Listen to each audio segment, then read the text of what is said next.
انما يخشى الله من عباده العلماء۔ غزوہ خندق کے بہت سارے اثرات پیدا ہوئے جو کہ بڑے دور رس تھے، کیونکہ اس کی ایک وجہ یہ بھی تھی کہ جب ان لوگوں نے مسلمانوں پر حملہ کیا تو یہ تو اس مائنڈ سیٹ کے ساتھ آ رہے تھے کہ ہم مدینے میں گھس جائیں گے اور مدینے کی ساری بستی کو تباہ و برباد کر دیں گے، اور جب وہ ایسا نہیں کر سکے اور اتنے بڑے لشکر کے باوجود وہ ایسا نہیں کر سکے تو اس کی وجہ سے نہ صرف وہ مایوس ہو کے لوٹے، بلکہ وہ جہاں جہاں سے گزرتے،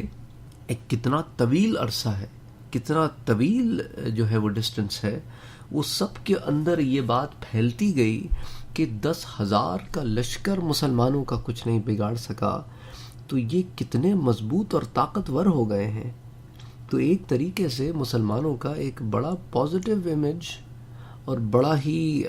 دلیرانہ امیج جو ہے وہ عرب میں پھیلنا شروع ہوا۔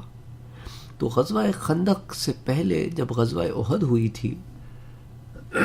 تو اس میں تو مسلمانوں کو جانی نقصان اٹھانا پڑا تھا اور 70 لوگ شہید ہو گئے تھے،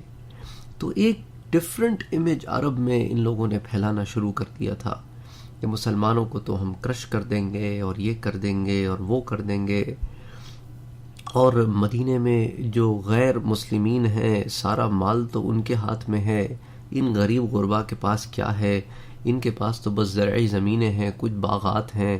ان کو تو ہم ایسے ہی ختم کر دیں گے، یہ کسان لوگ ہیں، باقی مہاجرین ہیں، 3 سال ہوئے ان کو ہجرت کر کے، ان کے بھی کوئی گراؤنڈز نہیں ہیں۔ تو جب اس طرح کی انہوں نے مائنڈ سیٹ بنا رکھا تھا اطراف میں، تو وہ سارا کے سارا مائنڈ سیٹ جو ہے وہ ایک ساتھ کرش ہو گیا۔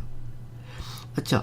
اس غزوے کا ایک اثر یہ بھی ہوا کہ جنگ خندق کے دنوں میں حضور اکرم صلی اللہ علیہ وآلہ وسلم سے ایسے معجزات ظہور پذیر ہوئے تھے جن کے باعث بہت سے لوگوں کی آنکھوں سے جہالت اور تعصب کی پٹی اتر گئی تھی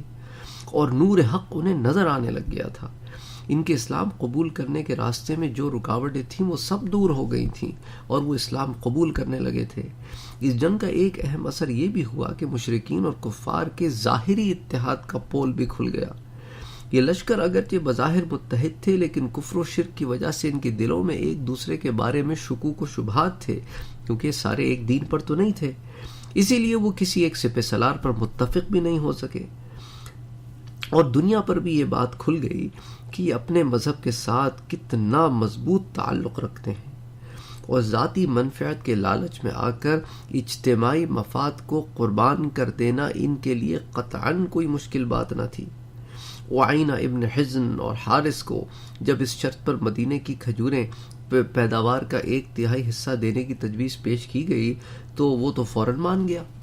اور یہ بات بھی کھل گئی کہ یار یہ تو مفاد پرست لوگ ہیں، ان کو جب کوئی ہڈی ڈالے گا یہ اس کی طرف چل پڑیں گے، تو ایسی الائنسز کا فائدہ کیا ہے؟ اس کی وجہ پھر یہ ہوئی کہ غلط فہمیاں پیدا کرنا کوئی بڑی بات نہیں ہوئی۔ ان کا اتحاد بس ایسے ہی ہے کہ تحسبهم جميعا وقلوبهم شتى۔ ان تمام واقعات نے ثابت کر دیا کہ وہ اتحاد و اتفاق کے 1000 دعوے کریں مگر ان میں اتحاد تھا نہ اتفاق تھا۔ اس لیے حضور اکرم صلی اللہ علیہ وآلہ وسلم نے انصاف الفاظ میں اپنے صحابہ کو یہ کہہ دیا تھا کہ یہ آخری دفعہ ہی آئے ہیں، لا تغزوکم قریش بعد عامکم ھذا ولکنکم تغزونہم۔ اس سال کے بعد قریش تم پر حملہ کرنے کی جرأت نہیں کریں گے بلکہ تم ان پر حملہ کرو گے۔ تو انشاءاللہ تعالی پھر اگلے درس سے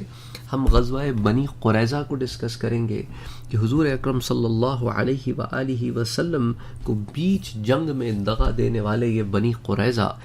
ان کو بھی ادب سکھانے کی ضرورت تھی کہ یہ بیچ جنگ میں جو ہے انہوں نے پیٹھ میں چھرا گھونپنے کی کوشش کی تھی، تو basically they were part of the war, تو وہ بھی اس جنگ کا حصہ ہے اور مخالف کی طرف سے حصہ ہے، تو مخالف کو تو جواب دینا ضروری ہے۔ اور پھر انہوں نے میثاق مدینہ بھی توڑ دیا،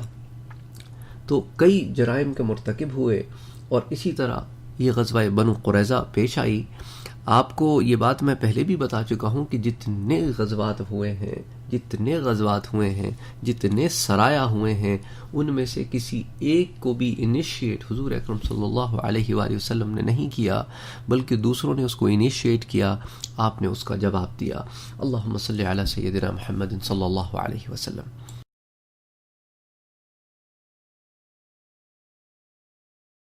وفوق كل ذي علم